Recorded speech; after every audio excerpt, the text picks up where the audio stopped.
Assalamualaikum warahmatullahi wabarakatuh. Berikut adalah praktek baik dari saya Rina Srimunyi, SD Negeri 30/3 Lembur Tengah. Saya memilih dan menyiapkan praktek baik yang sudah dilakukan selama program sekolah penggerak berkaitan dengan perencanaan pembelajaran dan asesmen. Langkah pertama perencanaan pembelajaran dan asesmen adalah menentukan tujuan pembelajaran yang jelas dan spesifik. Kedua, memilih metode pembelajaran yang sesuai dengan tujuan tersebut.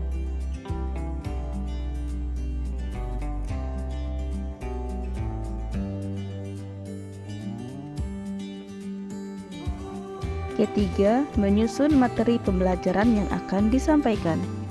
Keempat, mendesain asesmen yang dapat mengukur pencapaian tujuan pembelajaran. Dan kelima, yaitu mengevaluasi dan perbaiki rencana pembelajaran dan asesmen secara berkala.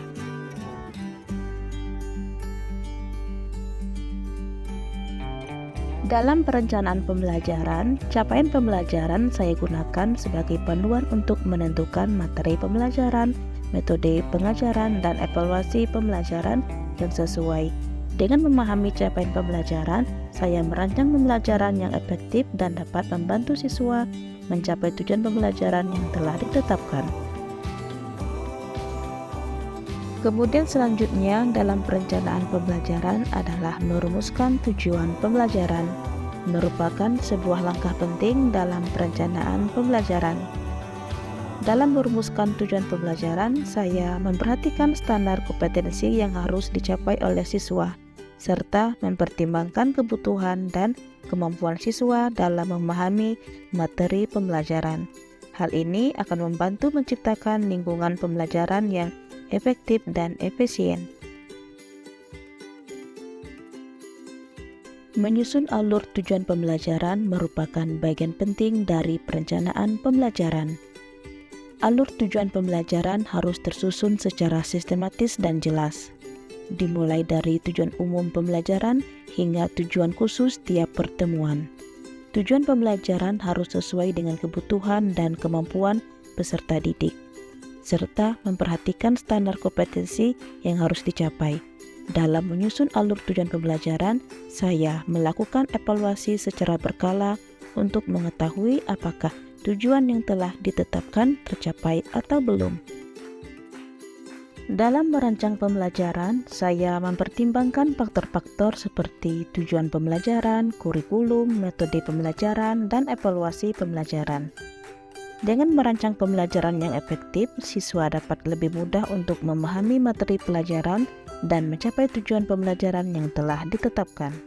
Oleh karena itu, perencanaan pembelajaran haruslah diarahkan untuk mengembangkan kemampuan siswa dalam memecahkan masalah, berpikir kritis, berkomunikasi, dan berkolaborasi. Selain itu, pembelajaran juga harus mengintegrasikan teknologi dan mempertimbangkan keberagaman siswa. Asesmen non-kognitif adalah bagian penting dari kurikulum Merdeka. Saya melakukan asesmen ini untuk melihat keterampilan sosial dan emosional siswa. Asesmen non-kognitif membantu saya memahami kebutuhan siswa secara penuh dan membantu siswa mengembangkan keterampilan yang akan membantu mereka sukses di dunia nyata. Dalam kurikulum Merdeka, saya menggunakan asesmen non-kognitif untuk membantu siswa menjadi individu yang lebih berkualitas dan siap untuk menghadapi masa depan. Pembelajaran sosial emosional adalah salah satu bagian penting dalam kurikulum Merdeka. Saya melakukan ini bertujuan untuk membantu siswa memahami dan mengelola emosi mereka, serta membangun hubungan sosial yang sehat. Asesmen di awal pembelajaran sangat penting saya lakukan. Hal ini bertujuan untuk mengetahui kemampuan dan kebutuhan siswa sejak awal pembelajaran. Dengan begitu, saya dapat membuat perencanaan pembelajaran yang lebih efektif dan efisien. Selain itu, asesmen di awal pembelajaran juga dapat membantu siswa untuk memahami tujuan pembelajaran dan mempersiapkan diri untuk belajar dengan lebih baik.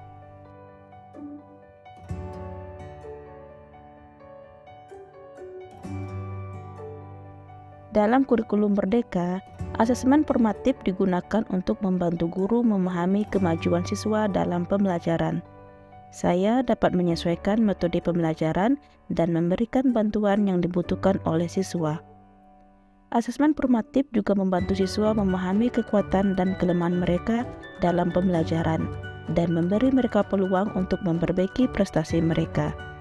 Selain itu, asesmen formatif juga dapat membantu saya dalam mengevaluasi efektivitas strategi pembelajaran yang digunakan. Asesmen merupakan bagian penting dari proses pembelajaran. Asesmen digunakan untuk mengukur kemampuan siswa dalam mencapai tujuan pembelajaran yang telah ditetapkan. Asesmen dapat dilakukan dalam berbagai bentuk, seperti ujian, tugas, atau proyek. Selain itu, asesmen juga dapat digunakan untuk memantau perkembangan siswa dan memberikan umpan balik yang berguna bagi siswa dan saya sebagai guru. Dalam kurikulum Merdeka, asesmen yang dilakukan haruslah adil, berbasis kompetensi, dan mengakomodasi kebutuhan semua siswa agar dapat mencapai potensi maksimal mereka dalam pembelajaran. Instrumen penilaian terdapat berbagai macam, seperti tes tulis, tes lisan, proyek, portofolio, observasi, dan sebagainya. Dalam video ini, saya memilih instrumen deskripsi kriteria untuk memastikan bahwa siswa telah mencapai capaian kompetensi yang ditetapkan oleh kurikulum, dan untuk membantu saya dalam merancang strategi pembelajaran yang lebih efektif. Instrumen penilaian tersebut harus didesain sedemikian rupa sehingga dapat mengukur kemampuan siswa secara holistik, yaitu meliputi aspek pengetahuan, keterampilan, dan sikap. Selain itu, instrumen penilaian juga harus relevan dengan kompetensi yang ingin dicapai dan harus mampu memberikan gambaran yang jelas terkait tingkat pencapaian siswa terhadap kompetensi tersebut.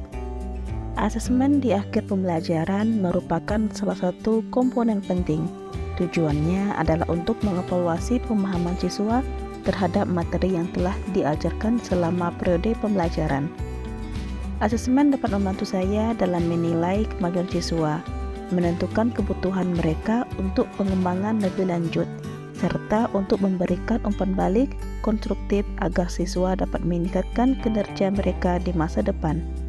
Dengan demikian, asesmen di akhir pembelajaran sangat penting untuk memastikan bahwa siswa telah memahami konsep yang diajarkan dan siap melanjutkan ke tingkat berikutnya. Terakhir, saya melakukan refleksi di akhir pembelajaran.